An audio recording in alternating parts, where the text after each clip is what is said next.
الحمد لله ثم الحمد لله الحمد لله حمدا يوافي نعمه ويكافئ مزيده يا ربنا لك الحمد كما ينبغي لجلال وجهك ولعظيم سلطانك سبحانك اللهم لا أحصي ثناء عليك أنت كما أثنيت على نفسك وأشهد أن لا إله إلا الله وحده لا شريك له وأشهد أن سيدنا محمدا عبده ورسوله وصفيه وخليله خير نبي أرسله الله إلى العالم كله بشيرا ونذيرا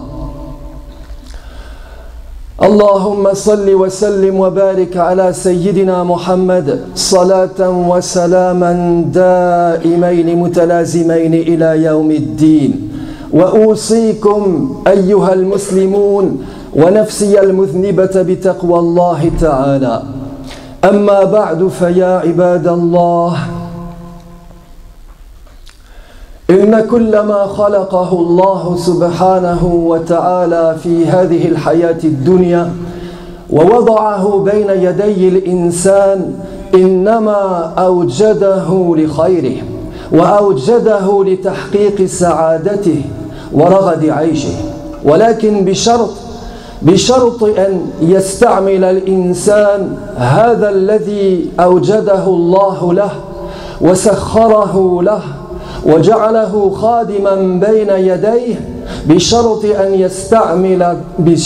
أن يستعمله على الوجه الذي أوصاه الله به وبالطريقة التي أمره الله تبارك وتعالى بها ألا تذكرون قول الله عز وجل هو الذي خلق لكم ما في الأرض جميعا خلق لكم أي لخيركم لسعادتكم لتحقيق أسباب رغد عيشكم واللام ها هنا كما يقول العلماء اللام ها هنا للاختصاص ولا يكون الشيء مختصا بهبة من الله إلا وهو خير.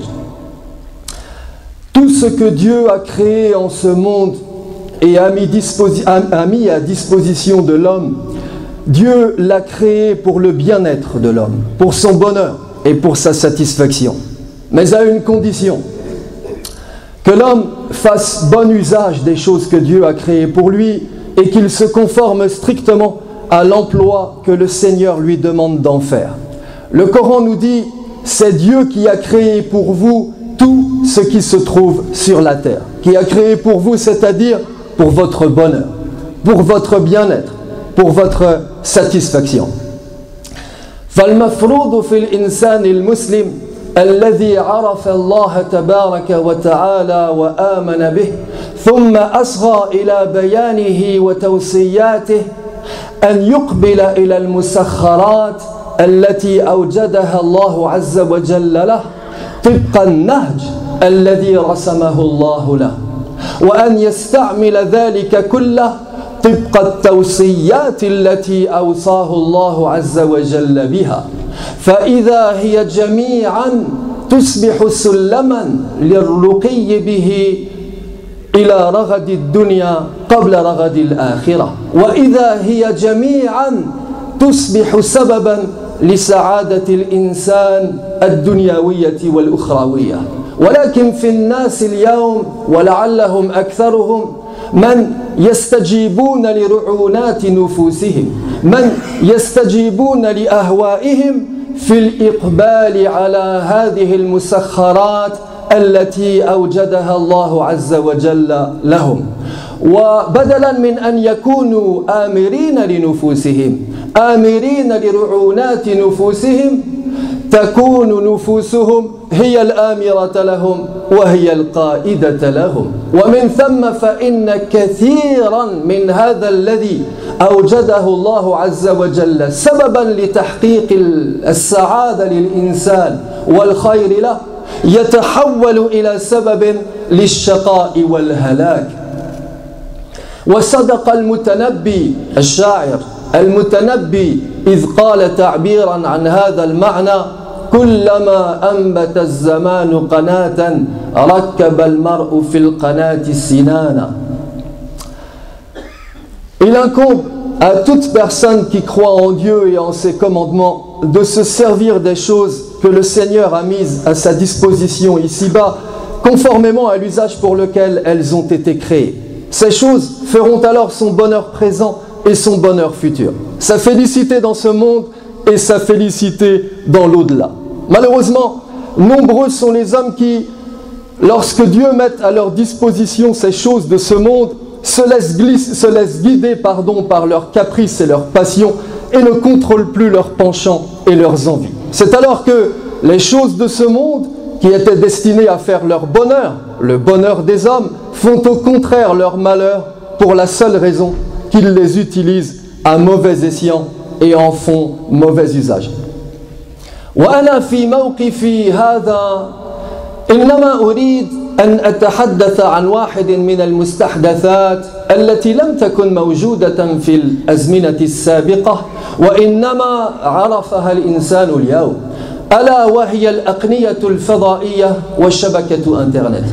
وقبل أن أتحدث عن ذلك أود أن أقول إن العلم مهما تنوع ودق أيها الإخوة، إن العلم لا يمكن أن يعدم شيئا أن يوجد شيئا معدوما في هذا الكون. إنما وظيفة العلم كانت ولا تزال أن يكتشف أمورا أوجدها الله عز وجل في هذا الكون ربما كانت مجهولة. فوظيفة العلم إذن أن يهدي أصحابه إلى اكتشافها ومن ثم أن يهديهم إلى سبل الاستفادة منها. وهذه الأقنية الفضائية والشبكة إنترنت إذن داخلة في عموم قول الله عز وجل هو الذي خلق لكم ما في الأرض جميعا. À ce propos, je voulais vous parler d'une chose nouvelle qui est apparue dans la vie des hommes ces dernières décennies et que ceux-ci ne connaissaient pas avant. Je veux parler des nouveaux moyens de communication que sont Internet et les chaînes de télévision par satellite. En faisant tout d'abord la remarque suivante, c'est que les sciences qui nous ont permis de découvrir ces nouveaux moyens de communication, comme toutes les autres sciences, cherchent uniquement à constater et à utiliser les phénomènes observables dans la création de Dieu. Autrement dit, ces sciences sont incapables de créer quoi que ce soit à partir de rien, et finalement elles ne font qu'utiliser ce qui se trouve en germe dans ce monde. Et c'est pourquoi nous disons que ces nouvelles technologies entrent toutes dans le cadre général de la parole de Dieu. C'est Dieu qui a créé pour vous tout ce qui se trouve sur la terre. ولكننا ننظر فنجد أن كثيرا من المسلمين يختلفون إلى المساجد، يحضرون الجماعات والجمعات، ولكن إذا جاء وقت المساء وعادوا إلى بيوتهم ثامروا هذا الشيء المستحدث المتمثل في الأقنية الفضائية وفي شبكة إنترنت إلى ما بعد منتصف الليل ولربما إلى لمعة الفجر، فساهروه سهرة ينفقون فيها الوقت كله. فما المطلوب من الإنسان المسلم يا عباد الله تجاه هذه الأقنية الفضائية وتجاه شبكة إنترنت؟ المطلوب أولا أن يعي المسلم وصايا الله تبارك وتعالى في محكم تبيانه، وأن يعلم أن الله عز وجل إنما أمر الإنسان بما أمره به لتحقيق سعادته، لتحقيق خيره، وأنه عندما نهاه عما نهاه عنه إنما أراد بذلك إبعاده عن مطارح الشقاء وأسباب الهلاك. ينبغي أن يكون المسلم ذا ثقة بالله تبارك وتعالى في هذا وأن يكون عالما بهذه الحقيقة.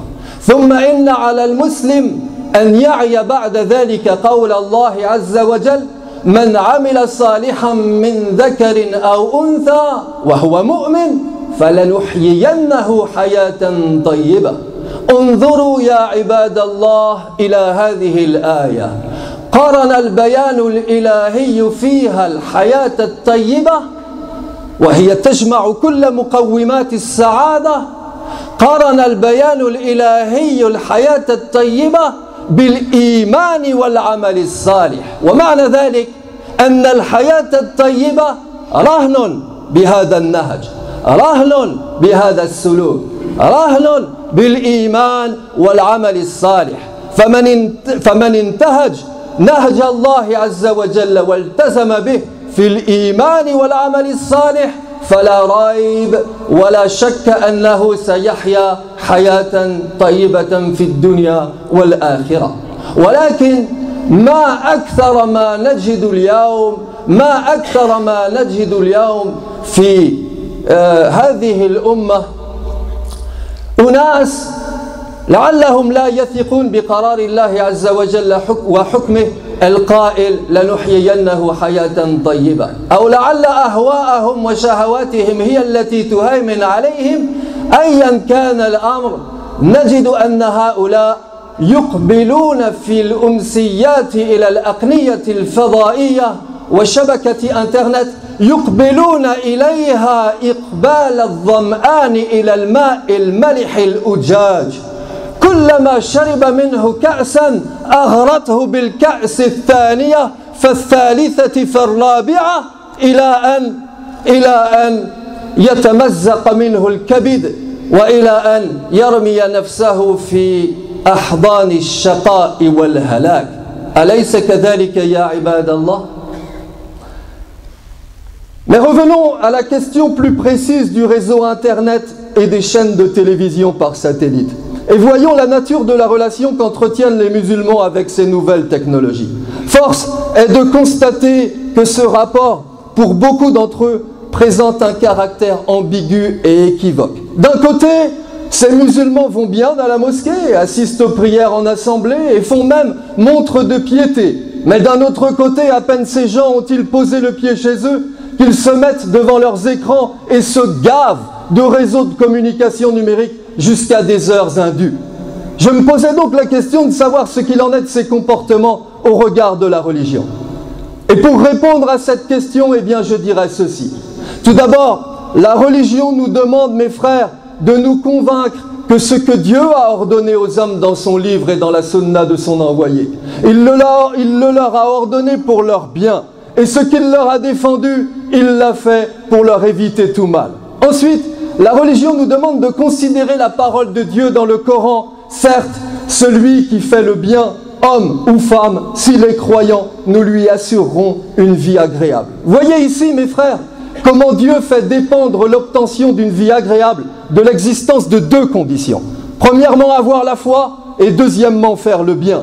Sachant que l'expression hayatun tayyiba, vie agréable, inclut toutes les facettes du bonheur de l'homme. Ce qui veut dire que toute personne qui croit et fait le bien vivra nécessairement une vie agréable dans ce monde et dans l'autre, selon la promesse de Dieu. Or, combien nombreux aujourd'hui sont ceux qui négligent cette promesse divine, soit parce qu'ils refusent d'y croire, soit parce qu'ils sont sous l'empire de leur passion, et qui se ruent sur leurs écrans sans faire la distinction entre ce qui est bien et ce qui est mal, au point de finir par se noyer dans les méandres du numérique et par y perdre leur âme et leur religion. كانت الأسرة بالأمس متواصلة متآلفة، يسري الود ما بين أفرادها، يسري الأنس بين الزوج والزوجة. الآباء يرعون شؤون أولادهم ويحرسونهم بالتواصي والنصائح فتقبل نصائحهم، والأولاد من جهتهم يتوجهون إلى الآباء بالبر والانقياد. فلما تسرب الشيطان الهوى إلى بيوتنا عن طريق هذه الأقنية الفضائية وعبر شبكة أنترنت، ما الذي حصل؟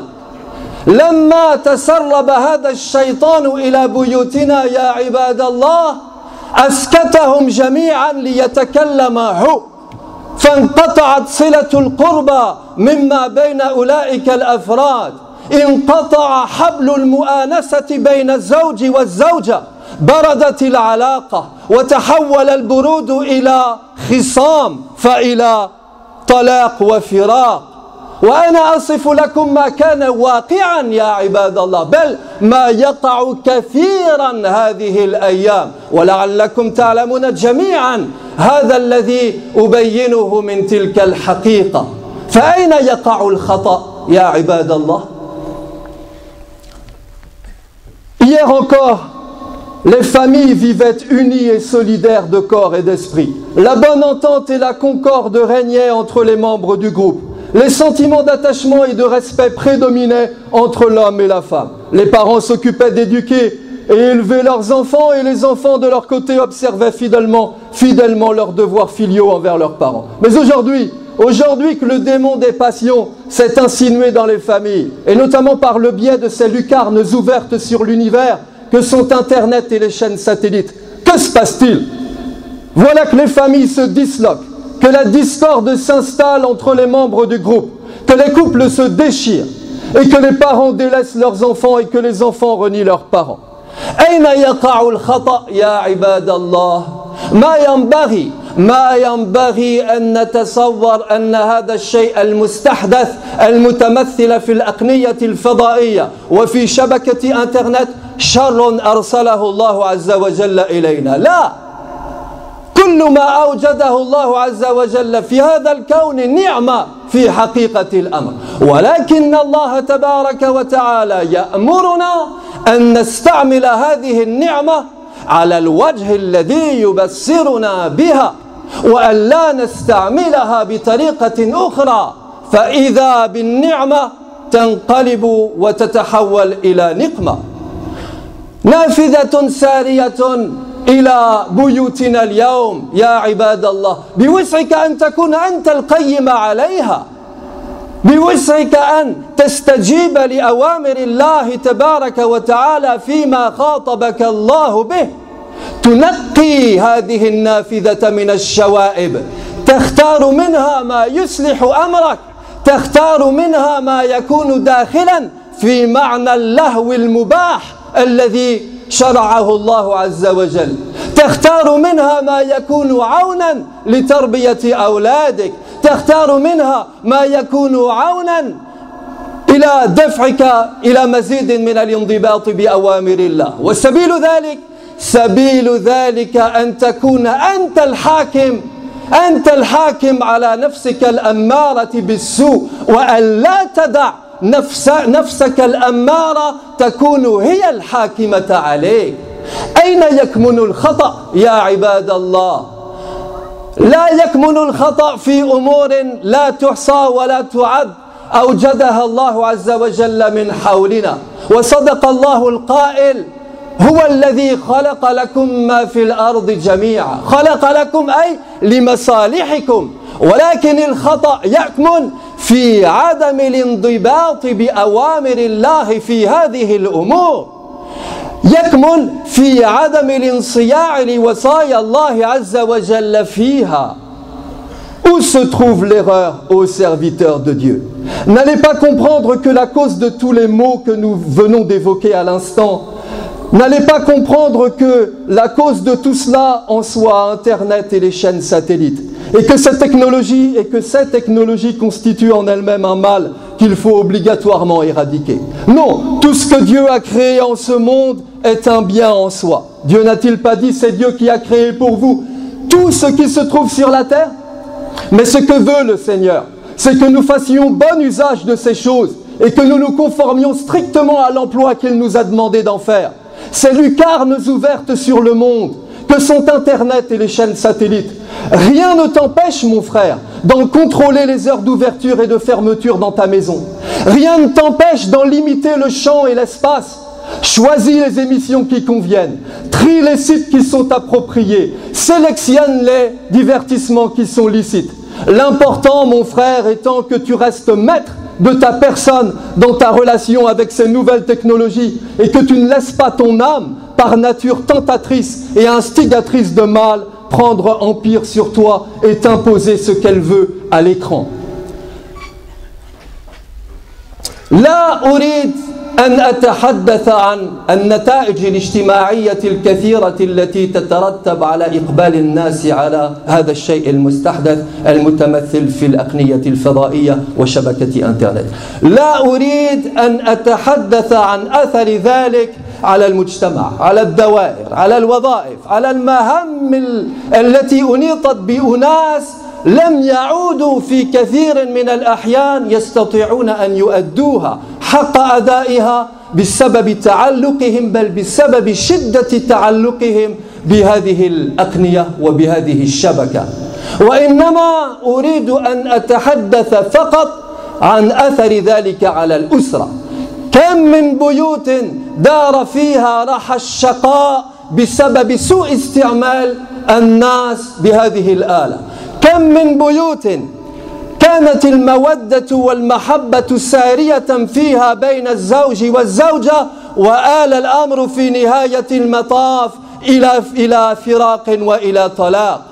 كم من بيوت شغل فيها الآباء عن رعاية الأولاد وأعرض الأولاد من جهتهم فيها عن الالتزام والانقياد بالآباء. هذا أمر ينبغي أن نتبينه يا عباد الله.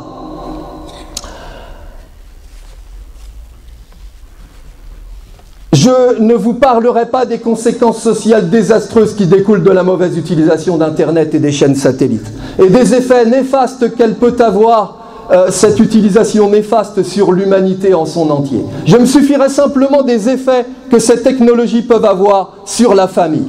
Combien, mes frères, de familles on a vu se disloquer?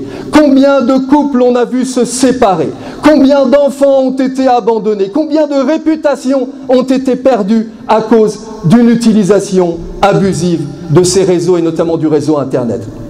شيء آخر ألفت أنظاركم إليه ولكن لعل الوقت يضيق عن معالجته. أقنية فضائية ومواقع إنترنت تتكاثر اليوم لإدخال الريب في عقائد هذه الأمة، في إدخال الشك في إيمان هذه الأمة بربها، بكتابها، برسولها. وأنا ممن لا يرى بأسا في أن تكون هنالك أقنية تبشيرية، فلكل أن يعبر عن معتقداته ولكل أن يعبر عن رؤاه الفكرية الخاصة. ولكن الذي أنكره أيما إنكار أن تسخر هذه الأقنية الفضائية وهذه الشبكة للهجوم على الإسلام، للهجوم على المسلمين، للهجوم على كتاب الله وسنة رسوله، بل للهجوم على شخصية رسول الله صلى الله عليه وسلم. نحن المسلمين لا نفعل هذا ولا نؤيد هذا، لا نطيل ألسنتنا نحن المسلمين بشيء من الهجوم ولا بشيء من إدخال الريب في أفئدة أناس شاءوا وطاب لهم أن تكون لهم معتقدات معينة. هكذا علمنا ربنا وهكذا ربانا القرآن الكريم، وهكذا قال الله عز وجل لرسوله أن يخاطب الناس جميعا قائلا: وإنا أو إياكم لعلى هدى أو في ضلال مبين. فيا عجبا من أولئك الذين لا يطيب لهم أن يعرفوا الناس على معتقداتهم التي يتبنونها فقط، بل يطيب لهم فوق ذلك أن يهاجموا المسلمين، أن يهاجموا الإسلام وشخصية رسول الله صلى الله عليه وسلم. وأنا لا أريد أن أعالج هذا الأمر بأكثر من هذه اللفتة، ولكن أعود فأقول يا عباد الله: كلما أوجده الله تبارك وتعالى في هذا الكون نعمة، ومنها هذه الأقنية الفضائية ومنها شبكة إنترنت، فإياكم وتقلبوا هذه النعمة نقمة. هذه الأقنية وهذه الشبكة تعاملوا معها على النحو الذي يرضي الله، تعاملوا معها على النحو الذي يزيدكم سعادة في الدنيا والآخرة. وإياكم أن تستجيبوا في معاملتكم معها لرعوناتكم لأهوائكم ولشهواتكم. أقول قولي هذا فاستغفر الله يغفر لكم. Je profite de l'occasion pour attirer votre attention sur ces émissions télévisées et ces sites internet nombreux qui ces derniers temps s'appliquent à semer le doute dans l'esprit des musulmans en cherchant à saper les fondements de l'islam, à dénigrer ses dogmes, à calomnier son livre et à attaquer son prophète. Nous faisons partie de ces gens qui estiment que chacun a droit à la liberté d'opinion et d'expression.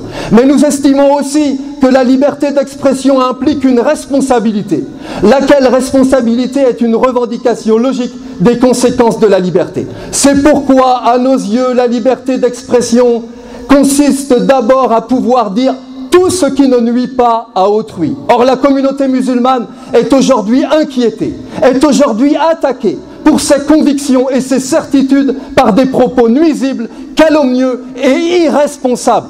Nous autres, les musulmans, nous refusons l'intolérance et avons toujours accepté les opinions et les idées différentes des nôtres. C'est ainsi que l'islam nous a élevés, c'est comme cela que la religion nous a éduqués, et c'est de cette façon que le Coran a façonné son prophète. Le livre de Dieu n'a-t-il pas ordonné à l'envoyé de Dieu, sallallahu alayhi wa sallam, de dire à tous ceux qui s'opposaient à lui, assurément, nous ou bien vous sommes dans la bonne direction ou bien dans un égarement manifeste.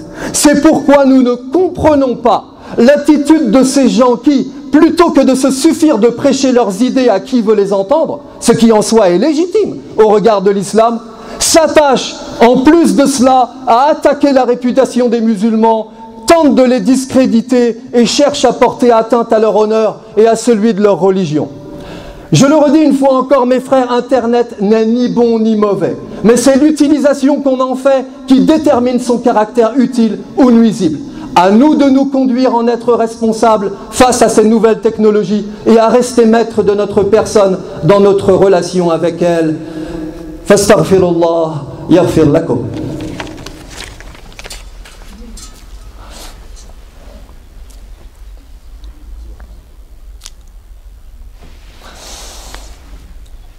الحمد لله حمدا كثيرا كما أمر وأشهد أن لا إله إلا الله إقرارا بربوبيته وإرغاما لمن جحد به وكفر وأشهد أن لا إله إلا الله وأشهد أن لا إله إلا الله وأن محمدا رسول الله صلى الله عليه وسلم.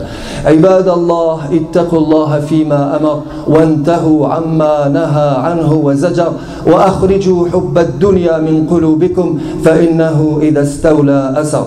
واعلموا أن الله أمركم بأمر بدأ فيه بنفسه وثنى بملائكة قدسه فقال عز من قائل عليما إن الله وملائكته يصلون على النبي يا أيها الذين آمنوا صلوا عليه وسلموا تسليما. اللهم صل على سيدنا محمد وعلى آل سيدنا محمد كما صليت على سيدنا إبراهيم وعلى آل سيدنا إبراهيم وبارك على سيدنا محمد وعلى آل سيدنا محمد كما باركت على سيدنا إبراهيم وعلى آل سيدنا إبراهيم في العالمين إنك حميد مجيد. ورضي الله عن الخلفاء الراشدين ذوي القدر العلي والفخر الجليل أبي بكر وعمر وعثمان وعلي وعن سائر الصحابة والتابعين ومن تبعهم بإحسان إلى يوم الدين. اللهم اغفر للمسلمين والمسلمات والمؤمنين والمؤمنات الأحياء منهم والأموات وألف بين قلوبهم يا رب العالمين. اللهم هذه حالتنا ظاهرة بين يديك وأمرنا لا يخفى عليك. أمرتنا فتركنا ونهيتنا فارتكبنا ولا يسعنا إلا عفوك وكرمك فاعف عنا واغفر لنا وارحمنا أنت مولانا فانصرنا على القوم الكافرين. ربنا اغفر لنا ذنوبنا وتقبل منا صلواتنا يا رب العالمين. عباد الله إن الله يأمر بالعدل والإحسان وإيتاء ذي القربى وينهى عن الفحشاء والمنكر والبغي يعظكم لعلكم تذكرون وأقم الصلاة.